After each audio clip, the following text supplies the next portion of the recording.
Hey guys, welcome back to What's Inside. This is William. And this is Josh. In today's episode, we're going to be taking a deeper dive into the PMIC, which stands for Power Management Integrated Circuit. And this will be episode 3 of our season 2, where we dissect each singular little chip on the motherboard of the Nokia Lumia 521.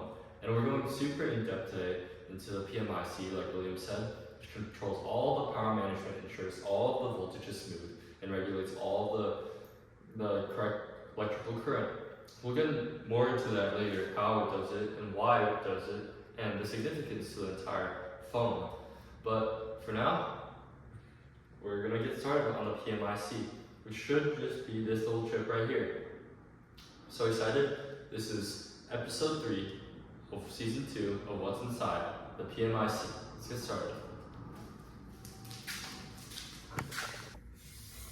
Okay, so the PMIC is basically it's the power orchestra of the Lumia 521, and what it does, it converts, regulates, distributes, and sequences power for nearly every single one of these other components on the board. So think of it as like a tiny electrical grid operator in a smartphone. Without it, nothing gets powered, not even the processor. This chip is custom designed by Qualcomm to pair it with, from last episode, the SoC, which is critical because the SoC has a specific voltage and timing requirements that only this PMIC can fully understand. So for the voltage conversion, the Lumia 521 is powered by a single cell lithium ion battery. The nominal voltage is 3.7 volts for that, and it's charged to 4.2 volts. And you can see the little pins that it connects to right here.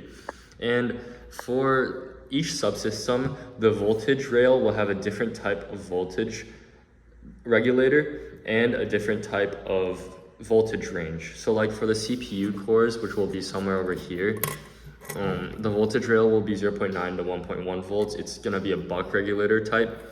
And for GPU and DSP, it'll be around 1 volt buck regulator. For RAM, 1.2 volts LDO. And those are just a few examples of what the types of kind of voltage regulators that this entire thing uses. So like, I could get into detail about what like each does. So like for the buck converter, also called a step-down converter, it's efficient and it switches for high power loads like the CPU.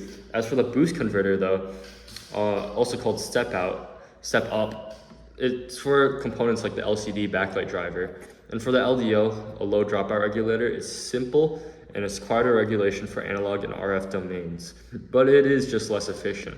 So as you can see, this little chip does a lot. It's super efficient, it's super critical for allowing the entire board to function because it must convert all of the voltages while minimizing heat and battery drain. And it converts each rail into a different voltage type, which is amazing because there are so many different voltage types and so many different voltage requirements for every single little component on this board. And this little chip right here, this voltage regulator, it just does all of that in this tiny little chip under this little metal case.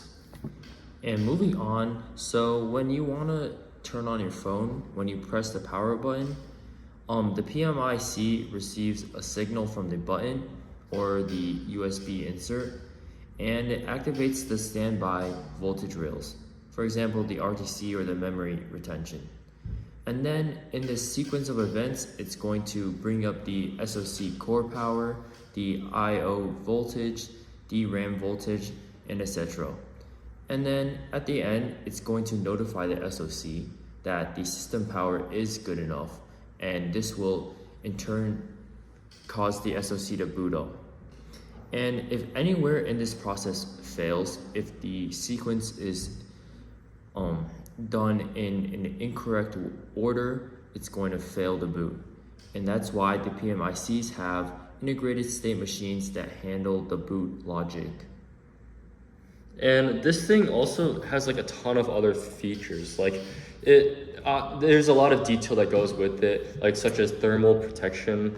It just makes sure that all the voltage is protected and all the things work soundly. And there's also like battery charging control, which ensures that everything doesn't overheat, doesn't short circuit, and detects the USB voltage. And there's just a ton of stuff that it does. We won't go into detail about that in this episode, but yeah, we can just talk about. Thank you for watching Season 2, Episode 3 of What's Inside. This is where we cover the power management IC. And hopefully you learned something from this episode. Maybe you'll see your phone in a new way every time it turns on. Maybe you'll have a deeper understanding of it, which I really hope is the case, because curiosity is a superpower, and that can change the world. Because, as always, for people, we should always stay curious, because that's what's inside.